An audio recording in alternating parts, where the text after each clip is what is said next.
So I'd like to call this finance meeting committee to order, please. Do we pledge of allegiance or not? I'm not sure if someone can help. Thanks. I pledge allegiance to the flag of the United States of America and to the republic for which it stands, one nation, under God, indivisible, with liberty and justice for all. Thanks everybody for coming out. Greatly appreciate it. From what I understand, I didn't have an opportunity to be here as far as Monday evening, but the workshop was a bit unique, I guess, perhaps might be the word, or I'm not quite sure how to describe it from some of the things, comments that I heard back. But from speaking to Richard and my thought is, we'd like to be able to feel comfortable to go forward to Mark, with a budget approximately 4% of current year. Okay, so based on if all the assumptions come through, we're still looking at 4.9 or 5. Yeah. So I mean, is there and can there be any play within those numbers and within our numbers, so that we as a committee, can go to the full board to say, listen, this protects our kids, but we're also physically responsible to the city. And you know what? We kind of leave the numbers as they are, or what they are, because they are what they are. A lot of times it's contractual obligations, but let's see, that'll be kind of, so to speak, the stepping off point. So can we, or is there an opportunity to kind of review the numbers, analyze them, look at them, pare them down, see if there's any room, margin, negotiations that we can bring it down, within a 4% range. Typically what we do, Rich, is we'll do our due diligence as a staff and a board subcommittee, or rather a committee of the board, and talk it through and go line by line, or big ticket items by big ticket items, and then based on an understanding of what the current document looks like, then the board turns around and says, what about this, what about that, and goes through some policy conversations, and then brings it back to the full board, and that's when the number tends to get finalized. And so this is, as Sal's been saying, this is a work in progress. It's a working document. We never anticipate that the original number will be the firm number. And I don't think in the past 20 years that's been the case. So we need to vet it out, and then we'll probably modify the bottom line by the time that process is done. Well, with that, I mean, Ed, where do you stand in terms of the assumptions, and are we comfortable with that? Can I do two things first before we get to the assumptions? There were two questions at the last meeting, one on the board. One to know the net current expenditures by the DRGs, what, because I gave you an average and so forth, so I have that. So I just wanted to give you that information. Also, I'm just doing some research on, they asked how come Danbury doesn't get as much as Stanford and Norwalk and so forth. So went on the state website, and our wealth, Danbury's wealth is numbered, is 23, it's 93. So we get approximately $22.8 million on ECS. East Hartford, their wealth is 162, so they get 41.7 million in ECS. Yeah. Meriden, they're 161, and they get 53.7 million ECS. But if you go to Norwalk, where they're 32nd, they only get 10 million. And if you go to Stanford, they're 30th, so they only get 7.9 million. West Haven is 157, so they get 41.3 million. So we do get more than Stanford and Norwalk because of their wealth is higher than ours, but we get less for the other towns, Meriden, East Hartford, Norwich, and West Haven, because their wealth is below us. So that's. Well, if I could, is that lump sum, or is that per pupil? That's lump sum. 22 million they get. Okay. Yeah. But how would that translate as far as on a per pupil basis? I did not do that. I'll have to look at that. That I feel would be much more important, as well as, a per pupil basis based on, our demographics versus other municipalities within it. Perhaps, New Britain has the same, demographic makeup. Yeah. Or, perhaps a Waterbury. And again, I have no idea, just kind of throwing out municipalities that are perhaps equal in size or perhaps somewhat larger, somewhat smaller than Danbury. We're seeing clearly a rise as far as our enrollment. While if the number remains stagnant, then our actual expenditure per student continues to go up, but also our reimbursement goes down. And that's where the gap comes in. So, we've got to look at it on a per pupil basis more so than a lump sum basis, in my opinion. The second item was brought up, they throw away the 3 million, 2 million left and all that at the end of the budget. So as of June 30th, 2011, okay, the last day of the fiscal year, the board received information that they had a projected surplus of $57,865. I'm going to write this up to the council and everybody, but I just want to get, I just started my research.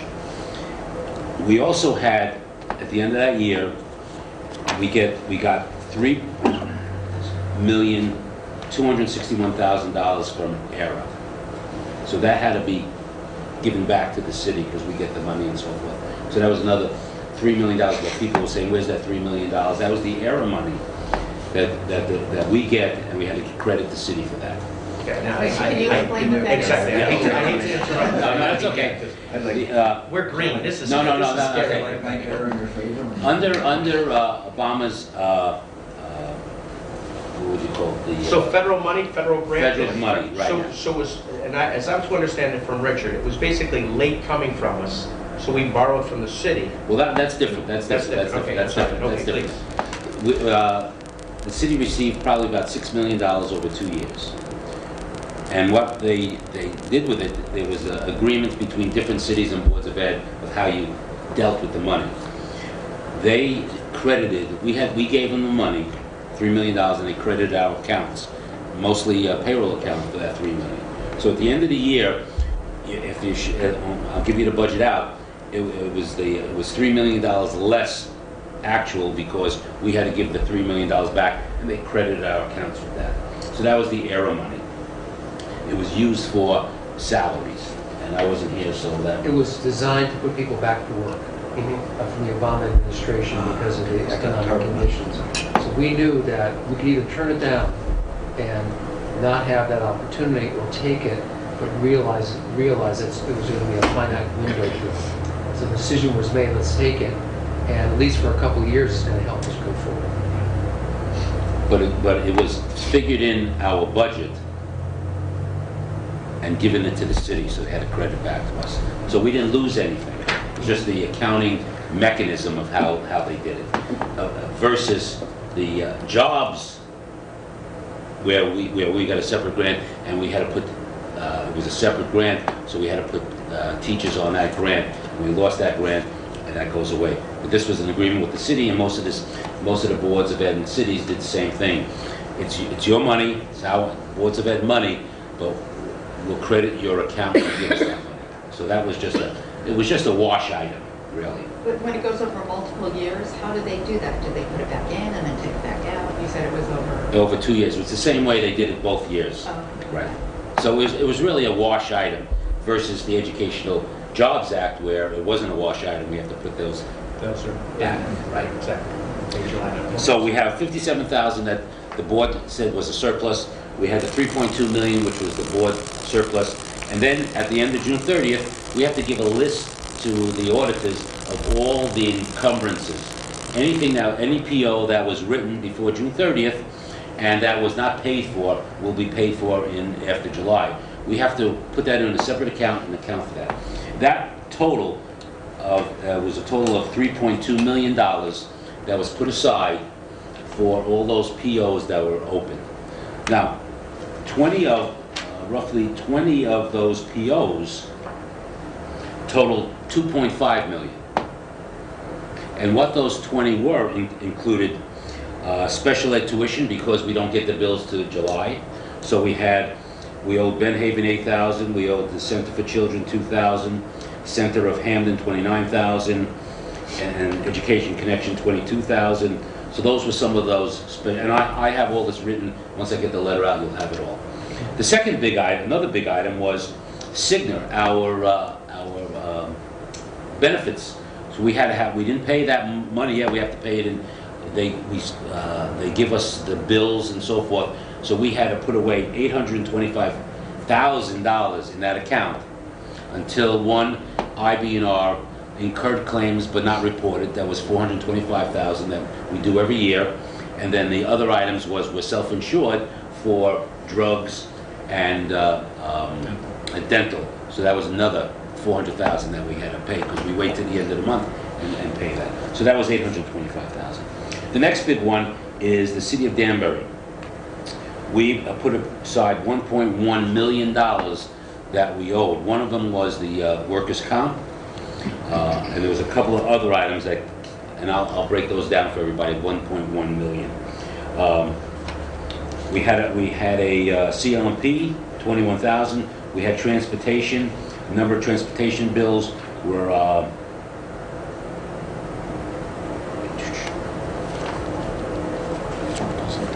I have it somewhere. It was about 248,000 because we wait till they bill us after the month, so we have to encumber that money.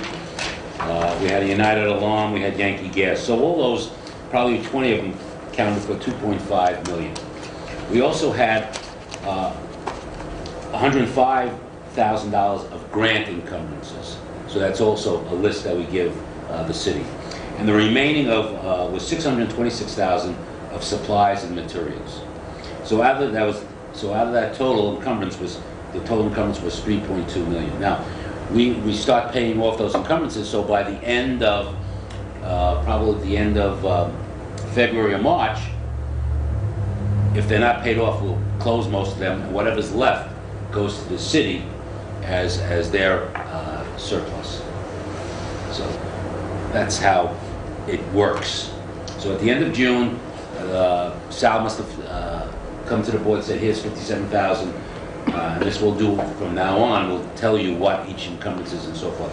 We have a list of all of 43 pages of all the purchase orders and so forth and the amounts. And we work off that on a monthly basis as we get the bills. And we close. Some of those bills may be more than what we budget, what the encumbrance was, some are less. So at the end of March, hopefully, we go through that to make sure everything is done. Another standing operating procedure, which I'm only here new, what I normally like to do is April, we go see what purchase orders are 30, 60, 45, 90 days old. And we go back and say, okay, we're going to cancel those purchase orders. So we know ahead of time roughly what our encumbrances are going to be. So that's what we'll start doing. So that's just a quick update. I'm going to put this in a letter form to the board and to the council next week. So I just want to give you a heads up what it is. So in your opinion, the comments, and again, unfortunately I wasn't here Monday night, but in your opinion, from the Board of Education side, at the close of the calendar year last year, $57,000 was returned to the city. Correct. Not this exorbitant amount that they Correct. Okay. Which is typical, by the way, of what we typically give back less than 1/10 of 1%. Okay. Which accounting-wise is very stringent. Then it takes really 6 or 7 months to get all the extra. Clearly, right. Well, Did we receive the packets? Did we then, so forth. The auditors come in, we give them, here's the thing, well, this one I don't like, we're going to eliminate it. Well, to your point, if it's an open PO, 45, 60 days, purge it out so it's not, so it's not, okay. So I just wanted to make it clear did our research and I'll have that. Next item. We don't want that. What? More paper. Well, this is the budget. Okay. What I've given you is two documents. The first document is every account quickly. Here's every account and what the dollar figure is. So there's 5 pages of what each account looks like. Just, assistant principals, here's the dollar figure and all of that. The second document is all of those accounts, what they are, what they look like, the detail of all of them.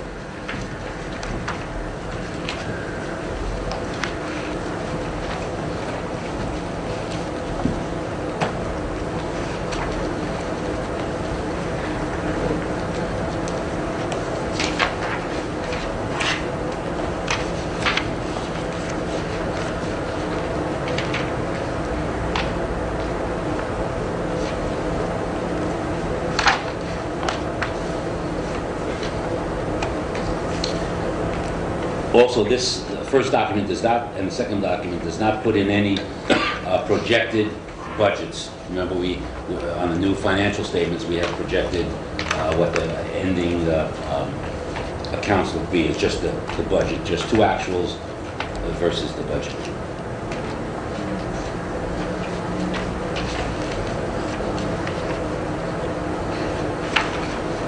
Also, on the right-hand side, it just shows you the percentage increase. The first 2 pages, you're going to see increases because of contractuals. There's a number, I would say probably, and I shouldn't say that, a number, maybe half the accounts or more, I didn't add them up, are 0 because we did not increase them. Remember, we said we're going to straight line all of those accounts except for the added items that we put in, and the contractual obligations, and the insurance, Social Security, and busing, and so forth. The front page here is saying fiscal year 2012-13. Right. And after that, it's saying 2011 and 2012. Page. Oh, that, yeah. So is that? It's all the same. I just, changed, yeah, or? yeah, I did not, I wrote in the first one, it's all the same. I didn't have a chance to eliminate that. I just want to make sure. Yeah, no, you're right, it's all the same.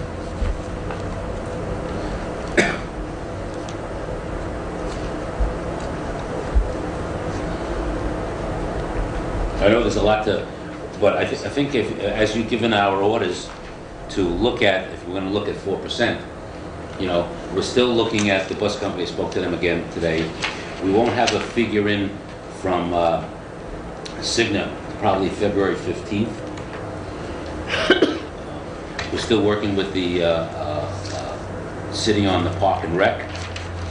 We can make some assumptions, and that's why it's a working document, that if we go down to 5% for Cigna, what does that mean, and so forth.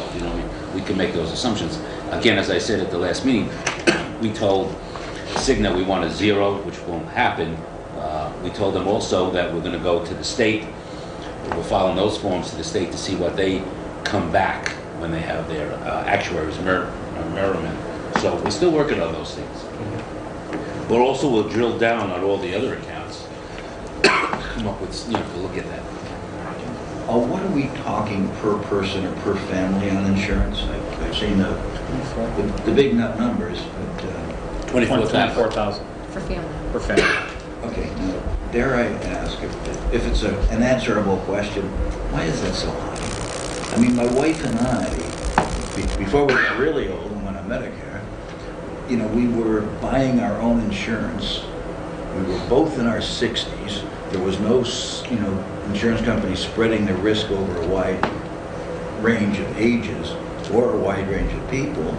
And we were paying $14,000 a year. And that was only a couple years ago. How do you get from there to a school system that's got 2,000 people, the last time I heard, to spread the risk, all ranges, and you're paying over $20,000 a person? I just don't understand that.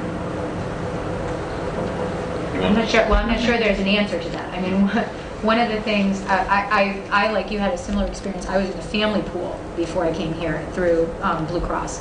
And we, several years ago, were up to almost $1,500 a month, just paying out of pocket. So I'm not sure that our number, it was for a far less rich plan too. So I'm not sure that our numbers are all that out of whack with that pool number. But I will tell you, because I spent actually a fair amount of time with the city today talking about insurance benefits and the contracts that they've been negotiating. And the most that they've been able to shave off the size of that package looks to me like it's somewhere in the neighborhood of $5,000 a person in family coverage, which on its face appears to be quite a bit. But the problem is that that tends to be with the HSAs, these healthcare savings accounts. And the experience on those is so unclear at this point. And you know, we can share a lot of the details as the negotiating committee comes together, but I'm not sure that anybody is seeing any place that's the silver bullet on how to really cut the insurance costs. I think I'm coming to the conclusion, and again, at the finance department today, we talked a little bit about it, that the concessions that we negotiated, particularly the teacher's contract, were pretty good. And those have not worked their way through the original budget numbers. So, you know, they haven't been costed into Cigna's numbers, so that will bring it down some. And again, we're really hopeful that as we go into negotiate with these non-certified groups, we're going to replicate at least that and maybe some of these savings that the city is trying to get in these other plans. So that's a long answer of, I'm not sure that the number, the 24, is so crazy, but that we continue to look at ways to shave the number in any way we can, through a variety of plans, design or changing plans entirely. Almost looks to me like the insurance companies think we're a city, so we have deep pockets, so they're just gonna. That's why we get reports, we look at them, how we, from January 2011 to December 2011, our ratio is 90%. You know, it's not 100%, it's 90, so for every dollar that we give them, they only put out 90 cents of the dollar for claims. So we're working on how to reduce that experience rating, and that experience rating goes down, you know, your percentage increase goes down. So that's what we're looking at, and we're pulling off a bad year, putting off a bad month, bringing back a good month. So we're looking at that, and with the changes that they made, hopefully that will reduce that 25,000. But, you know, past years, I don't know, I haven't looked at that, what the experience was and how they broke it. As you know, we're self-insured for prescription and for dental, and you know, that's another area that we're looking at. Thank you. In the past, have we offered an incentive to get off of our programs, to get off of our insurance? The only unit that has that is the school lunch, which is a pretty small unit. But that contract does have a provision where we pay you a small amount of money in order for you to not take the benefits because you get them elsewhere. Right. That's the only contract that has that in it right now. There's some discussion about whether, there's a lot of discussion going on about who's going to represent our custodians union, but there's some discussion there about, in some situations, there are collective bargaining organizations that will let you go on their insurance plan, and then they essentially bill us to pay an amount of money that is less than what we're paying for our share. Correct.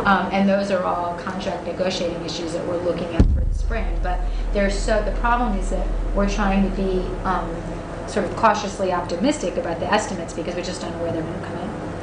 Where I was before, that our teacher's contract had that option, and honestly, very few people ever took it. I mean, the only time you have that is if you had two teachers and they would want one in another district.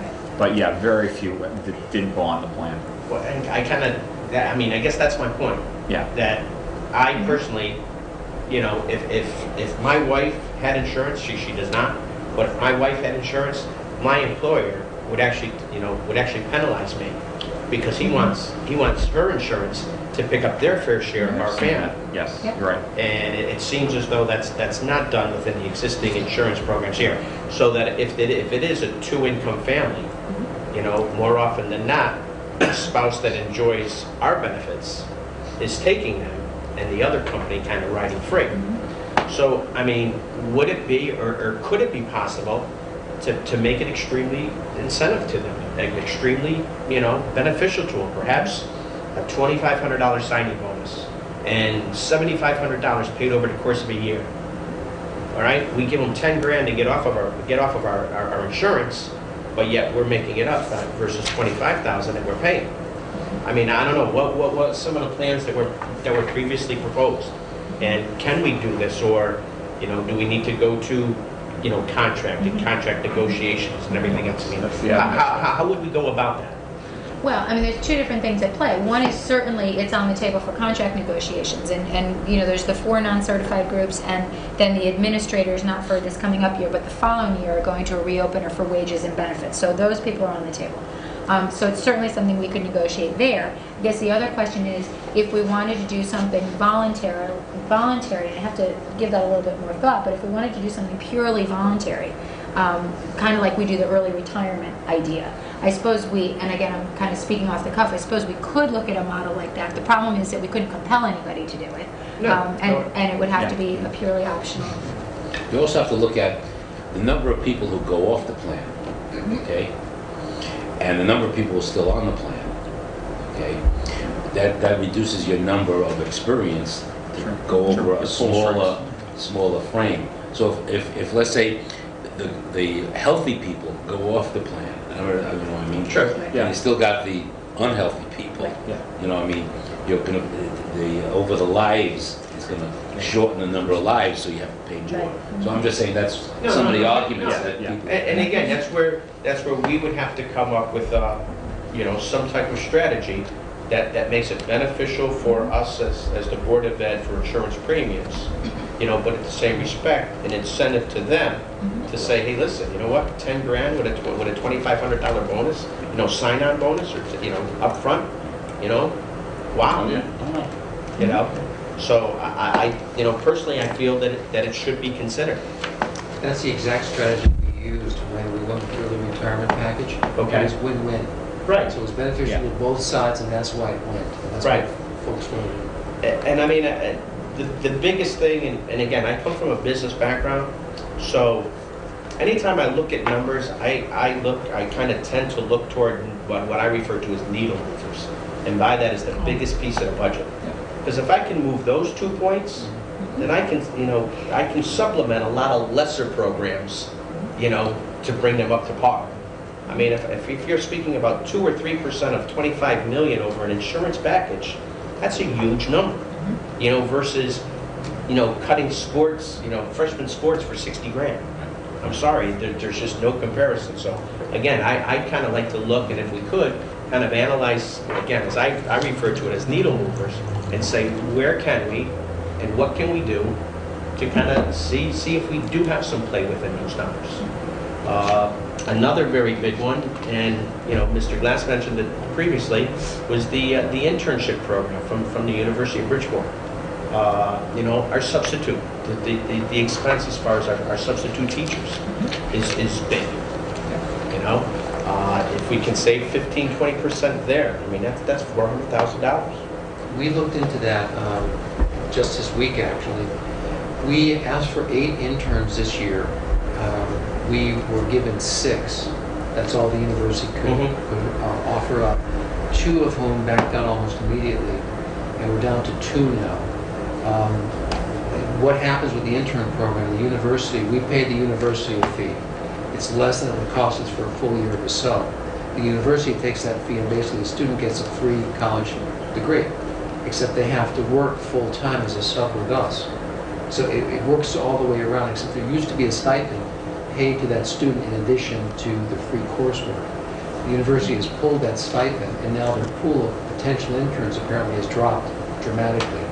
So they're talking about phasing the program out next year. We hope they don't, because it's worked well for us, for the very reason that you mentioned. Well, if I could ask Kim, how many applicants did you receive for teaching positions this year? Elementary school applications ran almost 300 a slot. It was a lot of people. But I will say one of the things that has been puzzling me for some time, which is coming through from ASOP, is that we have 180 names in the pool of substitute teachers, and only a third of those people take a slot. I mean, so on any given day, only a third of that pool volunteer to sub. So my inclination was, it's crazy, we should have subs all over the place because all these people were vying for elementary school positions and they're all in the pool. The problem is that they're in the pool here, they're in the pool in Ridgefield, they're in the pool in New Milford, and so, you know, to get those people spread around in all those towns, we're having trouble raising the bar. So one of the things that I've got somebody in my office looking at is kind of calling surrounding district to see if that 35% is an average number, or if there's something about here that's making that number suppressed. I suspect it's an average though. Of those 300, how many were recent grads, would you say? Not sure, because we had a lot of people come to us after some of the bigger districts were riffing people last year. You know, a lot of districts laid off teachers in the last year particularly. So we got a lot of people who were, 3, 4, 5 step people who had been part of layoffs. So I can't say that it was all new teachers. I think we had a lot of displaced people. I've heard of other programs where a recent grad with a teacher certificate, unable to find a job, has been offered an internship program within a public school system. And basically they're a floater. They may, if they're certified as far as K through 4, and they have the opportunity to basically network within, so getting into the school district, but they're not actually hired by the district. They're actually hired as an intern.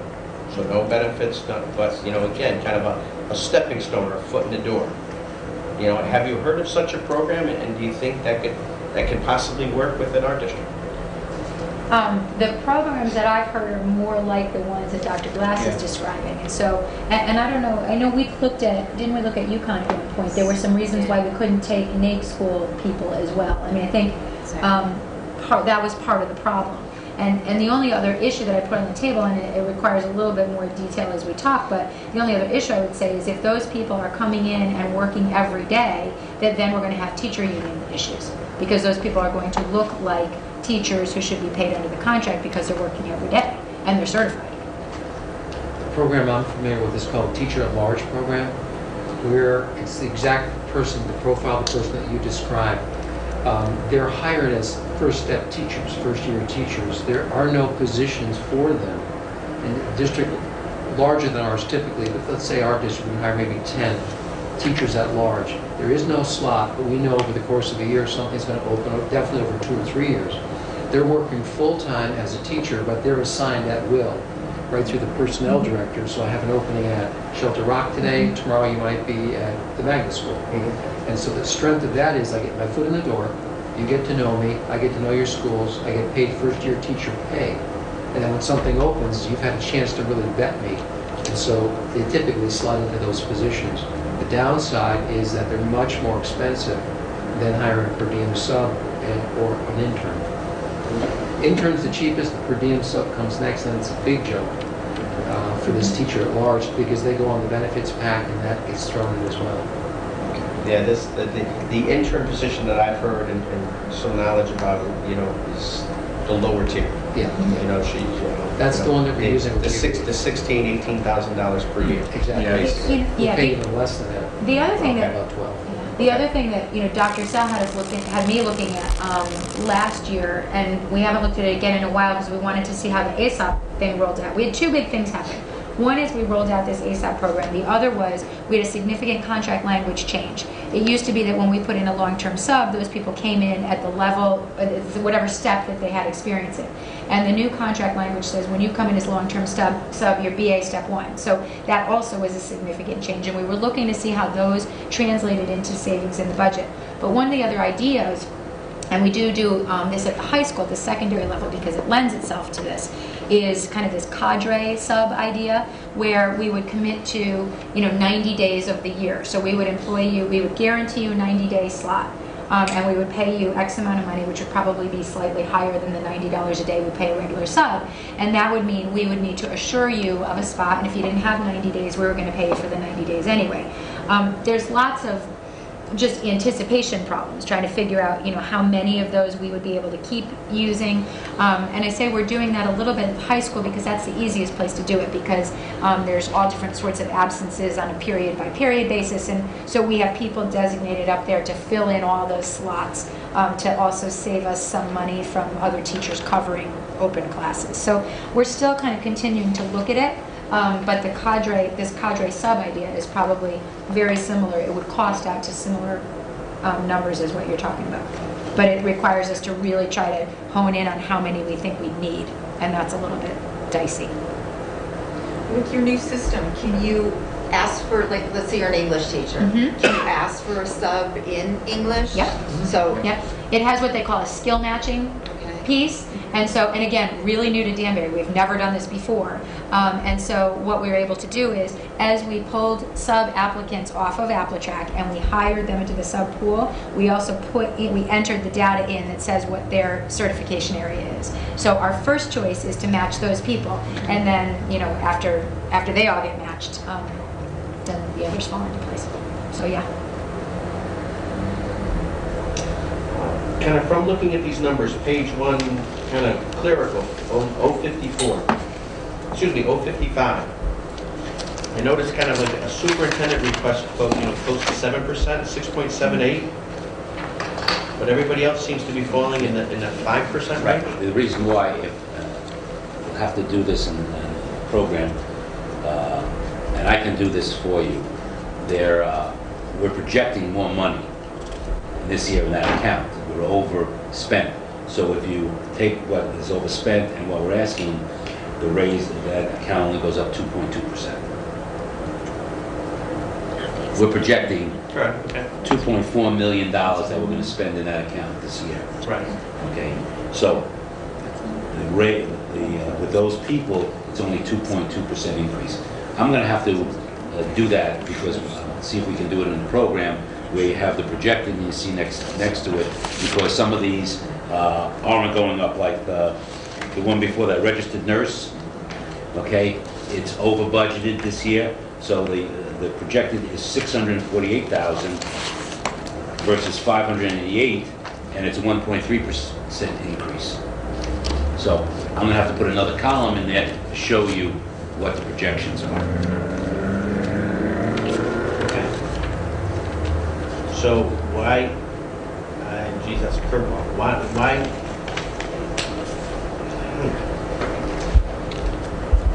It was a spitter, wasn't a curve. Then why wouldn't, I guess my question, why wouldn't the tallies under superintendent be projections? Why would they be superintendent?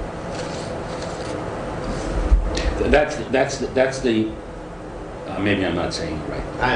Perhaps I'm No, I'm not saying it right. Superintendent, that's what that's our budget for next year. Correct. Okay, we should put a column in before that and say projections 2011, 2012. Superintendent is 2012, 2013.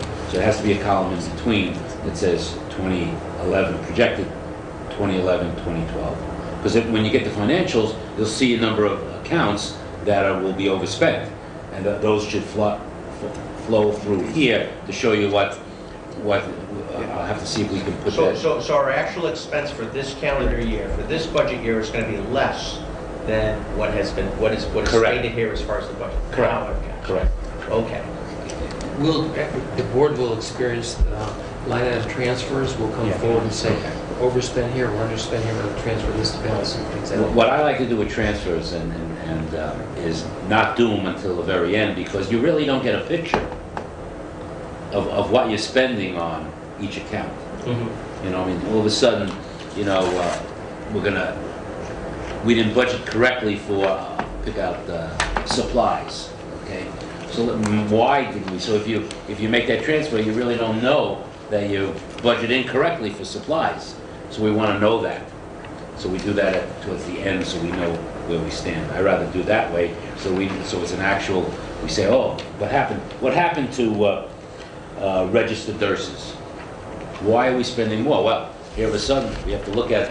We have the payroll count. I have everybody who's in this budget on our account, so we know. Oh, last year you forgot to put somebody here and so forth. So we went through every payroll to make sure that that's in the correct account.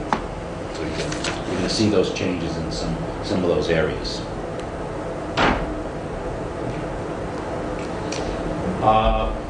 Within the needle movers, within those big budget items, do you guys have any suggestions as far as what's necessary, what we can do as a board to adjust, correct, fix, deflate, reduce them?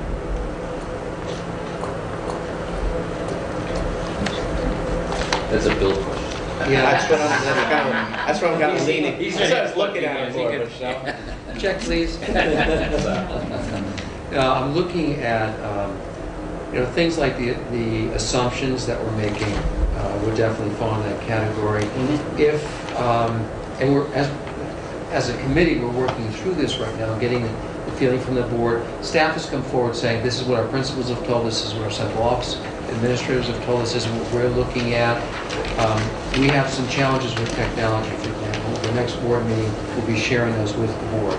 Our infrastructure is aging. Some of our computers are 7, 8 years old. So we'll come forward saying we have an issue. We'd like to suggest that we move up in this area. As we start going through this process and we start getting feedback from the board, first in the subcommittee, well guys, maybe we're looking at more like a 4% request as opposed to something higher. Okay, we go back and we say, the board says, what can you, your question right now is, what can you do to drive this down? Well, our 7-year-old computers might be 8-year-old computers, so we just won't move that piece forward. If you recall, we weren't on the last meeting, but we had $130,000 in our professional development budget, and this year the actual is the final is $34,000. So we got roughly $100,000 on professional development for that very reason.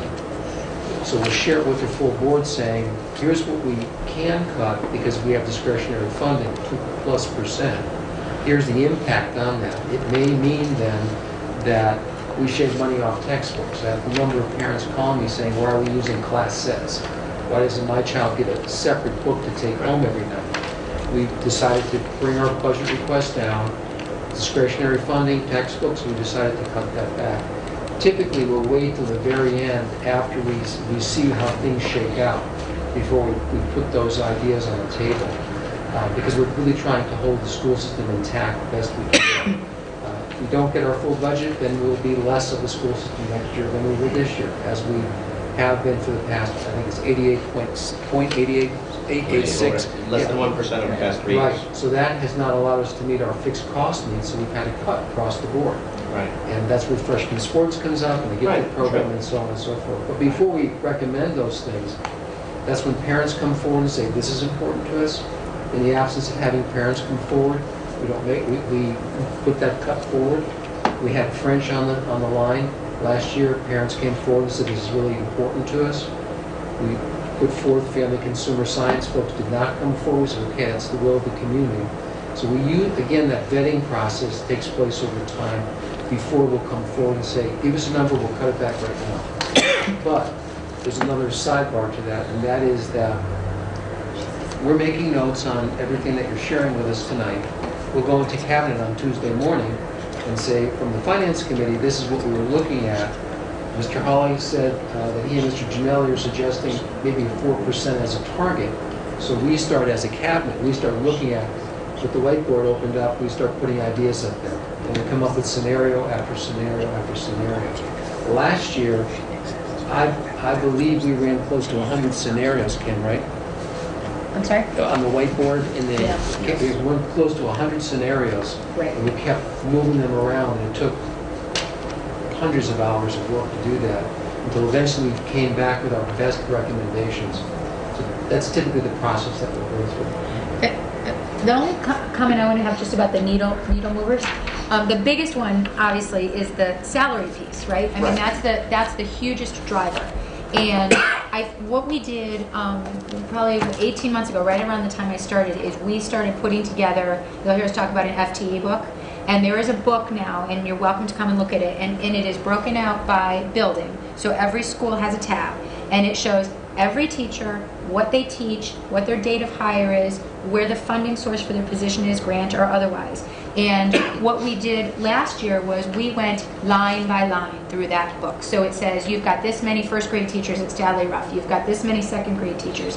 And we looked closely at all of the things that were not graduation requirements or that were otherwise electives that was a place where we could go, because it wasn't a classroom teacher in front of these kids. It was a specialist teacher or something else. And we went through, I don't know how many times, went through the whole book, and that was how we ended up in these discussions about what were the areas where we may have some room to cut. But having done that last year, this number, this salary number, is we're down to the bare minimum. We've got a teacher in every room. We've pulled out all of the non-certified staff. So all those paraprofessionals that we had that were not IEP driven are all, for the most part, gone.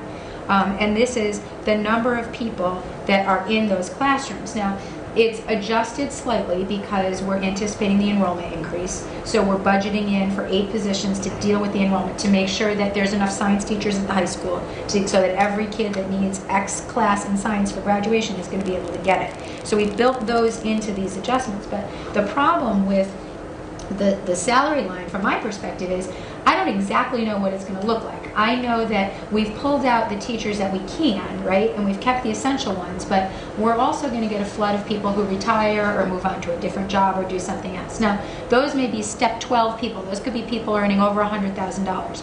And we may replace them with a $47,000 a year teacher. And that's what we call the contra account. And the contra account is constantly moving. We may go out looking for a first-year ESL teacher, and it's a shortage area, and all we can find is a step 8. And that person's a lot more expensive than what we thought. So it's kind of like trying to hit a moving target with some of the salary numbers. We hope it's going to come down, but this is sort of a conservative estimate. And then layer on to that it's an open question on these open contracts. We don't know where those numbers are going to come in. We can look and see where our neighbors are, and we can kind of try to predict, if we go to binding arbitration, what the number could be, and that's what we've tried to budget for, but we don't know what that number is going to look like either. So that's a long way, and this is part of the conversation I had with the city today. That's a long way of saying that we're trying to be as reasonable as we can in pulling out the bare bones salary number that we think we need to move forward, but for a lot of different reasons it may kind of bounce a little bit on us. We just don't know. We don't know how many retirees, so every person who's here today is in there. So we don't know. Nobody has given us their letter of retirement. Well, what has past history told us as far as offering an early retirement package? I think last year we budgeted for 5 or 8, and I think we had maybe 20. And that was fairly consistent, except in the year when we did the early retirement package, where you're still seeing that rolling through the budget, because we funded the money to let people retire early. It was a 5-year plan. I think we're in year 4. Next year we... Next year's year 4. No, 3. Wow. So it's not even as far along. Yeah. And you're $1 million a year. And so So that a year savings of $1 million a year. No. No. That's in the We budget, have the to payout, fund $1 million. expense. Upfront savings, Yeah. because they retire, but we're paying them each year Correct. for a set number of years as their incentive to go. So we have a liability built in day one, just To protect, exactly. So I would say a conservative estimate is maybe a dozen. We budget 5 or 6, hoping we'll get more, but it's not as many as you would think. I mean, I would have thought it would have been a lot more, and it really isn't. And that may be due to the economy, and it could be due to any number of things, but we're not. Part of it was the early retirement program. Right. We had 70 or 72 people, and, that was just when I was going out, and many of them were just coming up with a few more years to go. And I'll be honest, you've exhausted the vast pool, at least in the high school that I know, who would have considered early retirement. And again, what it comes down to is the medical cost is one of the big factors that holds people in. People who have not reached 65 will not retire until they reach 65, so they can go on to The city picked up on it, so get out of here with yourself. I can pick up on what Kim was saying. The new board members have come in at a very challenging time. Because the cuts that we were capable of making, those needle movers, pretty much have been made over the past 4 years. When we eliminated 17 reading specialists, we saved $1 million. So if the board turns around tonight, I'm not suggesting you do this, but if you said, well, we're talking about 4%, go back as a team and bring in at 3%. So we're looking at $1 million plus cut. So we go back into the planning scenarios and we say, how are we going to get $1 million? Well, I hate to say it, but using freshman sports, $60,000, $70,000, that's not a needle mover. It's a small little program. If we eliminate an entire program that has 20 people employed or 17, we can save $1 million. Well, once you eliminate them, stating the obvious, you can't eliminate them twice.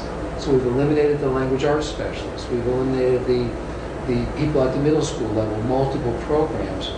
The reason freshman sports came on at all is after we eliminated the paraprofessionals and on and on and on, we started getting down to those minute out of a $114-15 million budget, we're looking at $60,000 for this, $25,000 for that, shaving, $2,000 off of this. It's almost nonsensical, but that's what we actually had to do to bring it in on that line.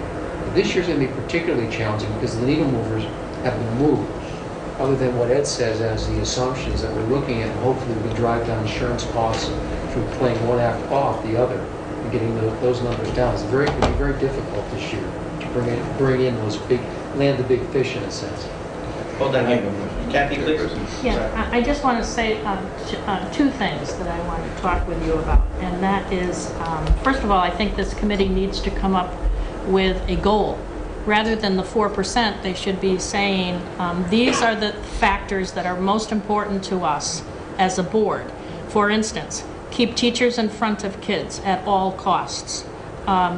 Do you want to move forward with Wi-Fi in the schools? That would be another goal. And then let our administrators do their work around that, bringing the costs down rather than giving them a target to hit 4% and then they don't know what's important to us. So I think this committee really needs to focus on what is it that we want to see in our schools, what is most important to us. And the other thing I wanted to talk to you about was that the three of us that are here, Bob and Gladys and I, negotiated those contracts with the teachers, and we did talk about insurance and a buyout. And what we had to be cautious about were the people, it wasn't just the teachers, it was the entire system that would be offered that buyout. And we had to be cautious of the people that didn't participate in our insurance system. So they would sign on saying, hey, this is 10 grand that I'm going to get if I don't. So there were no cost savings to us, is what I'm trying to say to you. Even though we tried that tactic, there was no cost savings. In fact, it would have cost us more to do it that way. So I just wanted to talk to you about those two things. That's it. Gary? What I wanted to talk about is, in my current profession as a real estate appraiser, we have to take continuing education courses. Not too long ago, there would be 14, 16 of us in a class with a teacher. Now there's a thing called a webinar, and there's like 240 people signed up to it, and one teacher. Can we use technology?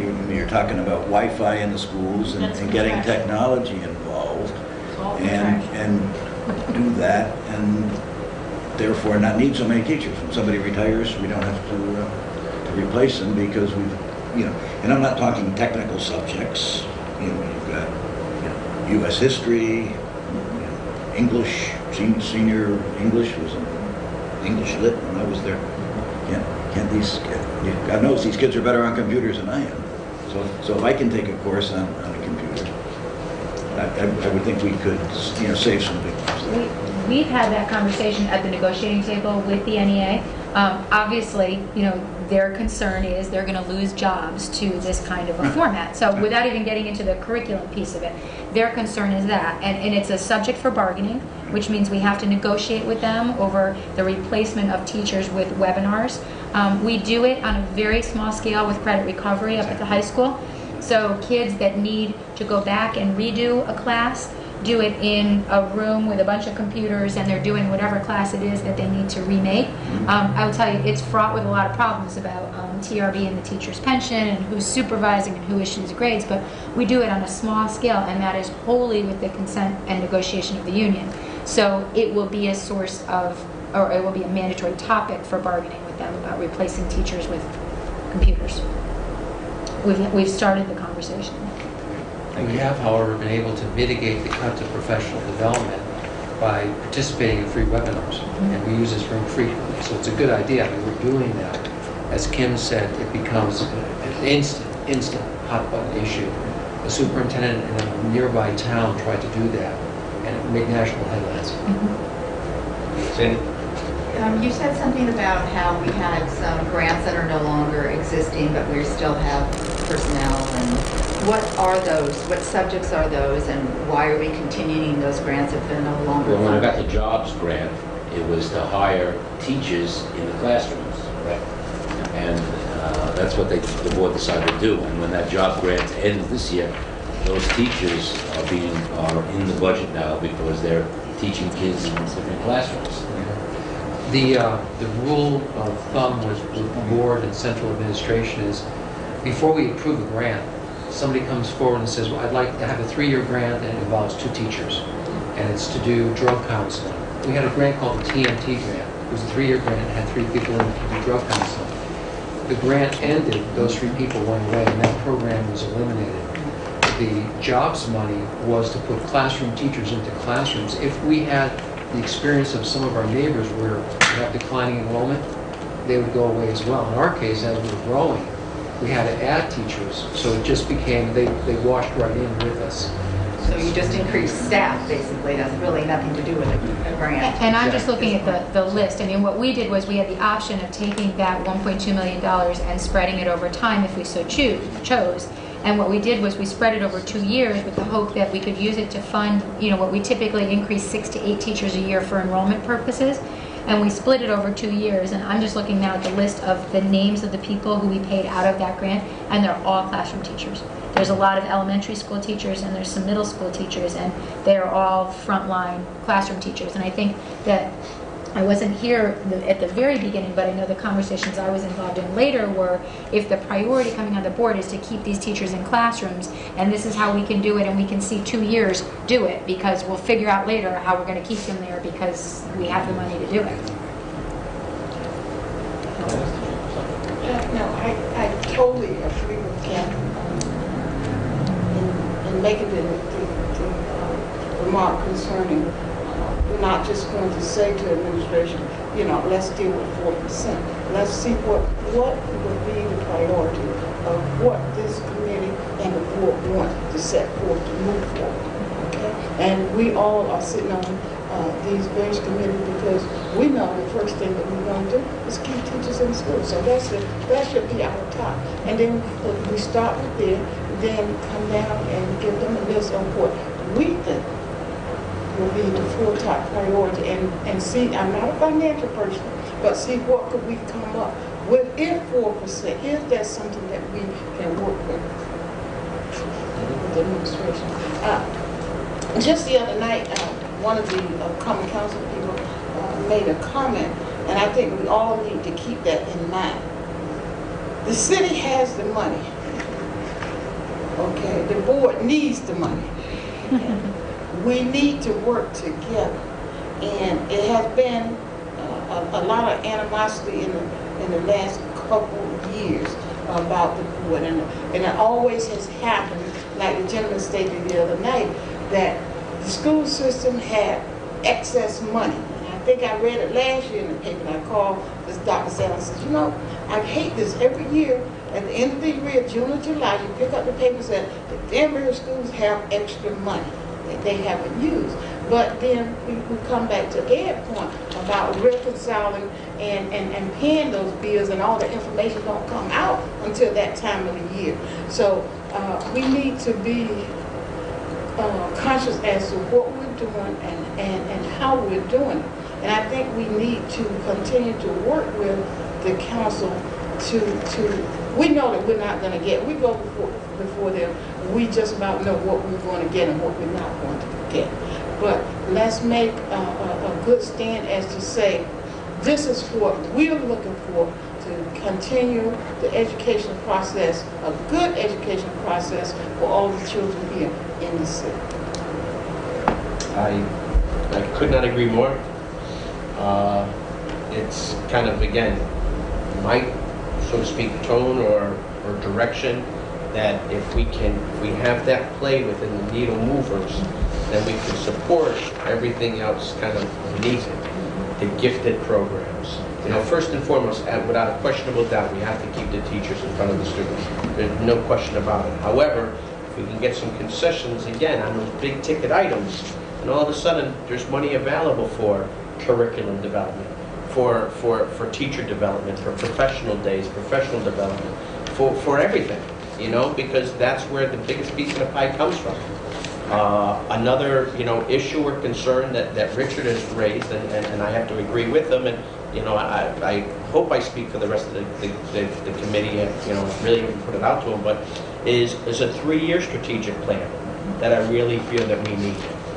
This Task Force 2020 is going to place 18 classrooms, 2014, 2015. Well, that's 18 teachers, which translates to be approximately $1.5 million.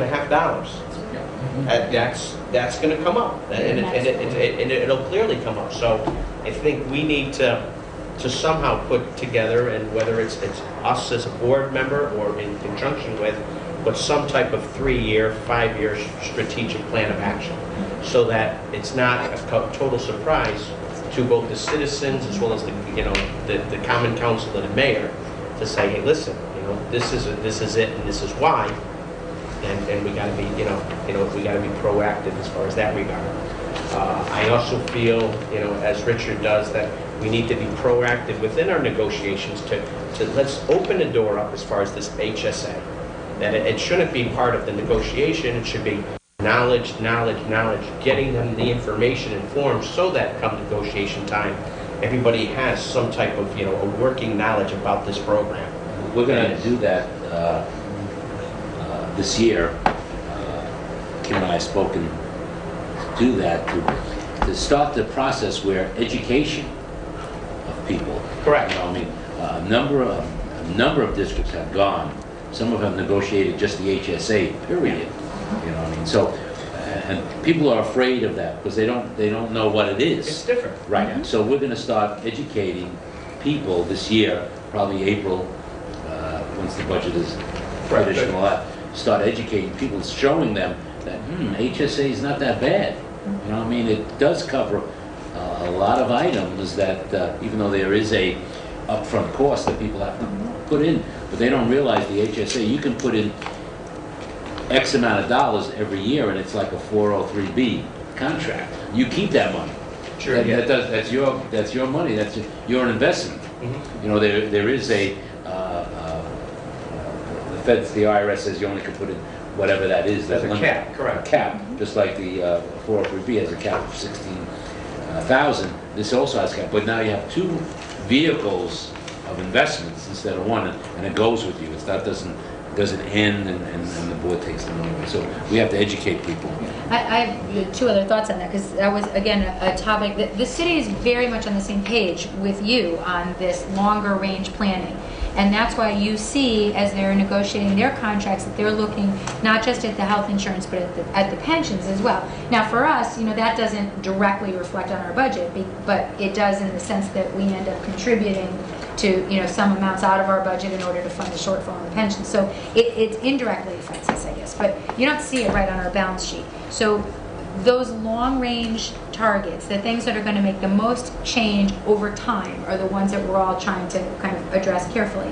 With the HSA, which they've had for a little bit of time now with their municipal employees, their plans were an option, so you could either go to the HSA or to the PPO. They have less than 10 people in the HSA.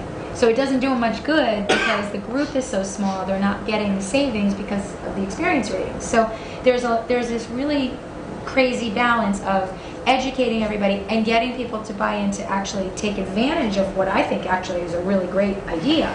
But it's this education, because even at the city where they've had it, they can't get enough people buying into it yet. Well, the negotiations which we'll be having this summer, as far as contracts that are ending June, has that been approached to them? The HSA, the entire Yes. the information Yes. in the packet. And all Yes. They haven't gotten a packet from us, but the people the union representatives who come to the table to negotiate these contracts work in all of the districts in the state. So they're in dozens of places. So they're coming with their experience negotiating HSA in West Hartford, negotiating one in Windsor, wherever it is. So they are coming with a fair amount of knowledge about what's going on. The other piece that I've had more than one of them say, because I see a lot of these people at least once a month for a lot of different reasons, and they'll tell me, the other thing that they're seeing is this pool, the state pool that Ed was talking about earlier, that Blue Cross and Oxford are in. So you're seeing them looking, just as we are, at a lot of varieties of options. And I don't think our experience has been particularly controversial in terms of moving them. They've been very amenable to moving plans that are more or less equivalent, but they may result in savings. I think it's just that This one, this HSA notion is still relatively new, and we've had a couple of new things over the last couple of years that have not reaped the savings that we thought they would, and so people are skittish about what these changes mean. And I think that's just part of rolling it out and trying to figure out exactly whether the numbers are right. But I guess a concern that I would have is that the bargaining unit might have information concerning, but do their members? That I don't know. Right, and that's where perhaps, it might make sense to put a newsletter out to them. With clearly with approval as far as the negotiating team or as well as the union, but just to say, hey, put it in front of the members, not necessarily the bargaining, or the bargaining members. So it's still the members that are going to have to pull the trigger. Okay. I think we as a committee got to kind of meet into both Gladys's as well as Kathy's, recommendations to come up with a pure kind of plan of action, course of action as far as what we're looking for within the budget and what we're comfortable with to go to the mayor with or to approach the entire board. If I could ask, do you guys have any other comments or oh, I'm sorry, Sandy. Yeah, please. I think I can only speak for myself. I don't know about the other board members, but I want to. My philosophy of this whole thing is to try and keep as much money in the K through 12 area as possible, because that's who we're here for, and it's just critical that we focus on those areas. So if monies are going elsewhere, I think that's something that we need to really seriously look at. Also, when we say we get matching funds, we still have to put out that money to get the matching funds. So are there any other programs out there that we're paying into as for matching funds? Those kind of programs that, we look at and say, oh, well, we're going to get, 15,000, whatever it is. Because you know what, the 15,000 and the 30,000 and the 40,000, they all add up. So.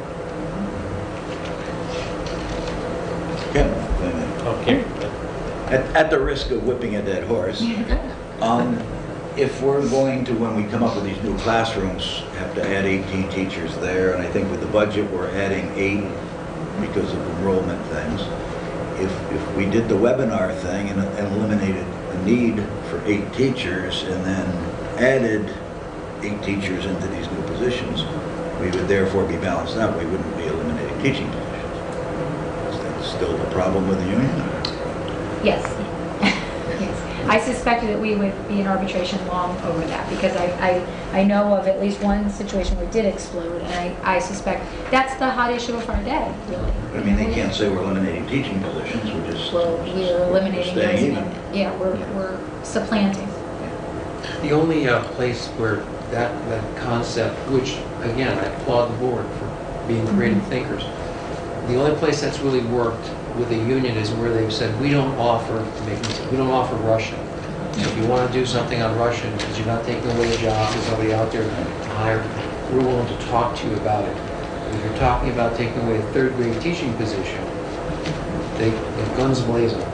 The other thing, just a quick point of clarification, when we've been meeting as a 2020 task force, numbers get out there, 18 classrooms, 15 classrooms, but there is no definite number of classrooms yet being added. It's just in the feasibility study piece. The other part, just maybe a closing part for me, we monitor on a monthly basis every single classroom in Danbury, K-12. So I can tell you that within a 30-day period, there are 27 kids in this room, room 101, 28 kids in this classroom, 19 in this classroom. And so the number 8 new teachers comes from a very tight metric with one caveat, and that is at the elementary level, the mobility rate is so great, in city and out of city. We look at, looking at South Street right now. And so one of those teachers is tentatively positioned for a South Street slot, depending on what happens with the kindergarten enrollment. If we have a repeat of kindergarten going up, then that'll push it up, the mushroom gets higher, and we have to put a teacher there. If the kindergarten enrollment doesn't pan out, which it hasn't in some cases, we would need that 8th teacher. The STEM program has 100 6th graders, 100 7th graders, 50 8th graders. Those 50 8th graders go to 9th grade this coming year. we bring a new 100 sixth graders in, 100, we need those 2 teachers to take the 8th grade, where we had 50 kids, now we have 100. We put 4 teachers up there instead of just 2. So those are pretty tight metrics. We know where we are with that. The last thing at the high school level, Danbury's been known for decades for having a tremendously rich elective program. Bob, I'm sure, will attest to that. We were over 350 programs at one point in time. We have systematically been cutting back on the electives. If you have 12 kids in a class, don't come to us and say, I need a teacher to run some very specialized program. We would love it. It's a wonderful thing instructionally for kids. But we can't afford to pay a teacher a full salary, the benefits package that we've talked about for 12 youngsters. So we're staffing at 25, 26, 27, 28, 29 kids in a class now.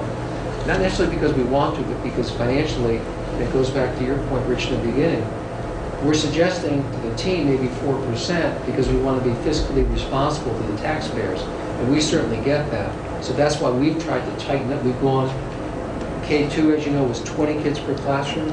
K1 is now 22, and 2.5 is 25. So we've tried to do all those little things that we can to tighten our belts, like the way homeowners would, folks who run households. The last big ticket item I can think of, the needle mover, we closed Millbridge Intermediate. That was another big thing putting forward. But as our enrollment is growing, that's on the horizon, opening as a middle school. And we're going to have to go back. Your point, we're going to have to staff all those classrooms that, not for STEM, because they'll be staffed, they'll move out. But as the enrollment continues to go up, if it does, that bubble moving through, that's going to take additional classroom teachers. So our bottom line automatically goes up, whether we want it to or not. That's the challenge that we all have. The other piece that too, I don't want it to be left unsaid that the teachers aren't working with us on this, because one of the big issues we had over the last 2 contracts that we negotiated, which was an issue near and dear to Bob's heart, was the 125 student limit for teachers. So, for a long time we were asking to loosen that, to raise it, and that means that every English teacher, under the original contract, had responsibility for no more than 125 kids, absent extenuating circumstances like the economy. But we have in the next contract negotiated that up to 130. It's hard fought. I mean, these people are already stretched to the point where they can't, they're having trouble dealing with the 125. So the teachers, they come to the table, they talk about it, they've been really good about negotiating around those points, and it's hard for them. So we've tried to look at those kinds of numbers also to see if there's just any way to eke out some more efficiencies by just boosting the numbers just a bit. So. If I can finish on our part with going back to what Kathy said, and Bob and Gladys and the board tried to come up with what do we stand for. And so we came up with that bullseye idea. Dead center is at all costs keep reading, writing, and math, basic skills areas, and teachers in classrooms.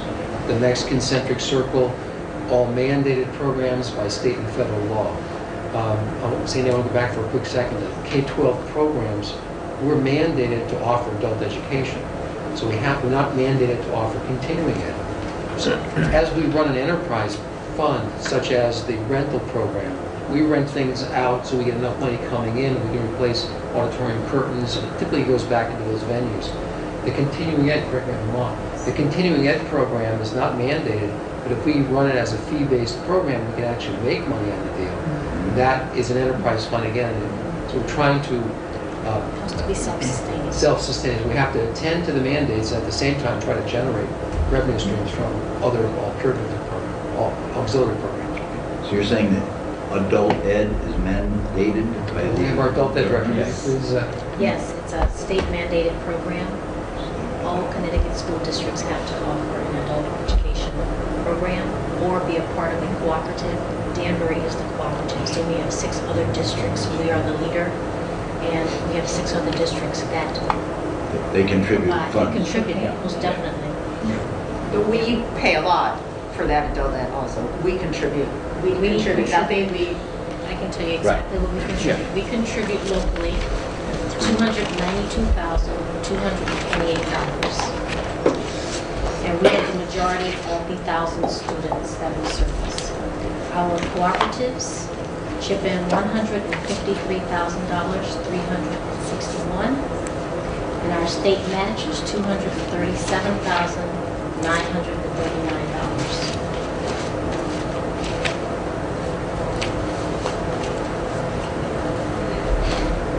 One other question. Is there any place that we can see what grants we have, what they entail, how, the federal money, the state money, and what we're maybe contributing? Part of it was like this curriculum thing. Like if we have Title I money, but that's only K through 5, what actually do we have out there in grants? And, it would be nice to just try to be able to see what we're getting in from federal, what we're getting in from state, what we have to expend from our own budget, and how that operating budget works in that regard.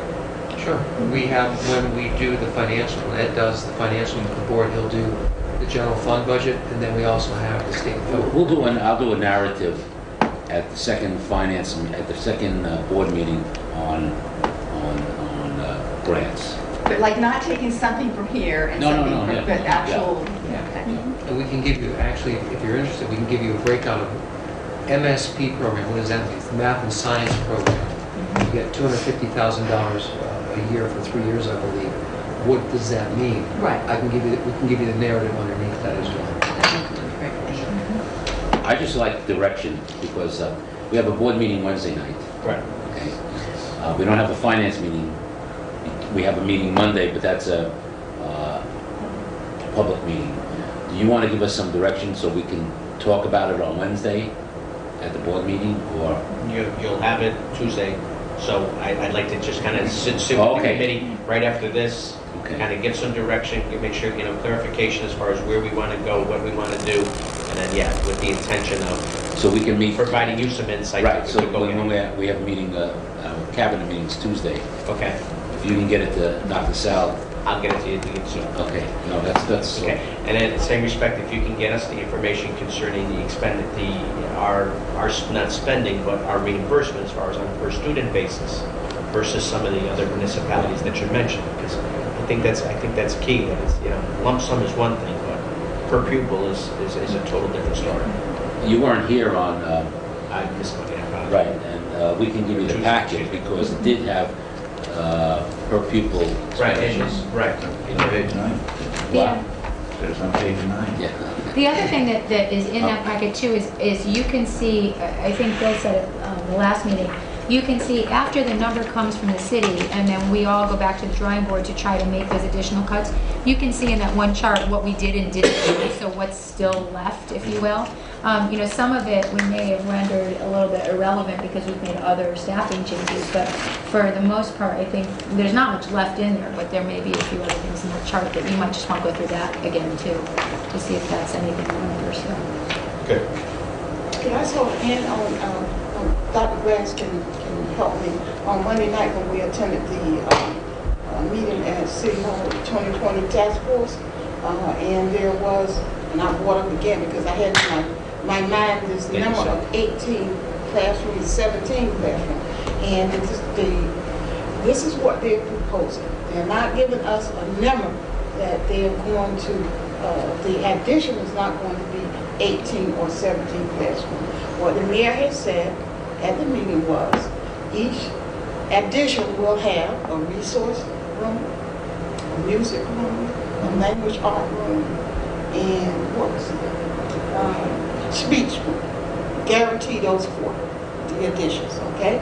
They might not come in, all schools will have all 4 of those, okay? And they'll have the 2020 committee is like within a 5-year plan that they are looking at, a 5-year plan. And there was a discussion that they would be, between the Common Council and the mayor that was here, they will go out in November, and they're looking for $100,000 from the voters. That's what we ended the meeting with. So. And Mrs. Molinaro as well, the idea of keeping, it goes back to philosophically, what do we want for our children? Do we want to have an art room? Do we want to have a music room? Do we need to have the special ed breakout rooms, etc.? So the commitment at this point is we'll keep all those rooms. Right. They will, what will happen is we'll reprogram rooms that we took away, repurposed them back to being like a music room, instead of music on the stage type of thing, or in a corner of a hallway. And the additions will be typical classrooms. The question comes up with a feasibility study. At one point, somebody said, well, we put maybe 8 classrooms at Park Ave. Maybe we can, if we don't need 8 classrooms, maybe when we do the drillings, we'll find that it's too wet, we can't put any there. Or we can only put 4, maybe we'll put 2 over at Millbridge Primary. So it's very much, that's what the feasibility study that Mrs. Cooper's talking about, it's very much a work in progress. And so there's nothing finite, which we know drives people crazy. But it is a work in progress. We find out from the architects and from the engineer. Kathy, have you missed anything? No, that's exactly right. You know, it's in its infancy stage, which I tried to say at the board meeting. In Park Avenue, for instance, the 8 classrooms, there is a gas main and a water main that run right beside it. There may be no space for 8 classrooms.